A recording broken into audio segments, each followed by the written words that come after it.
Arestado ang isang rider na modus daw ang pagnanakaw sa mga babaeng inaaya niya mag-road trip sa Tanay Rizal. Aminado ang suspect sa krimen. May unang balita si EJ Gomez.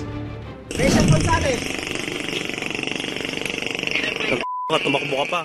Matapos makipaghabulan, nadakip ng Tanay Pulis ang 21 anyos na lalaking ito na inirereklamo ng pagnanakaw sa mga babaeng niyayaya umano niyang mag-road trip.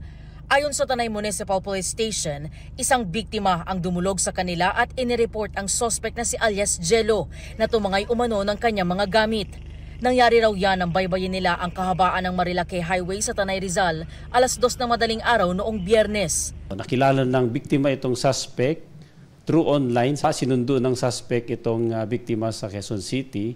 So from Quezon City, pumunta sila ng Tanay. At yung gamit ni biktima ay siyempre inilagay mo na doon sa U-box ng motor. Pagdating ng Tanay, inalok daw ng suspect ang babae na makipagpalitan sa pagdrive ng motorsiklo. Nang pumayag ang biktima at nakababa ng motorsiklo, doon na raw humarurot ang lalaki. Pumayag naman po siya. Wala naman po nangyari. Bali, ang pakay ko lang po yung gamit niya po. Pagdating nila sa Marilake at actually madilim na. Nung si suspect na yung nakasakay, iniwan niya si girl doon sa madilim na lugar sa Tanay. Natunto ng pulisya ang suspect kalahating oras matapos ang krimen. Nabawi sa kanya ang cellphone at iba pang gamit ng biktima. Aminado naman ang suspect sa kanyang modus.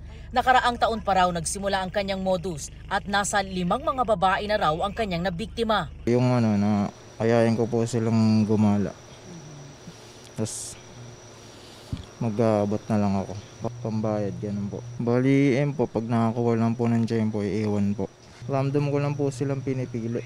Kasalukuyang nakadetine ang suspect sa custodial facility ng Tanay Municipal Police Station. Ito ang unang balita. EJ Gomez para sa GMA Integrated News. Kapuso, para laging una ka sa mga balita, bisitahin at mag-subscribe sa GMA Integrated News sa YouTube. Sa mga kapuso abroad, samahan nyo kami sa GMA Pinoy TV at sa www.gmanews.tv.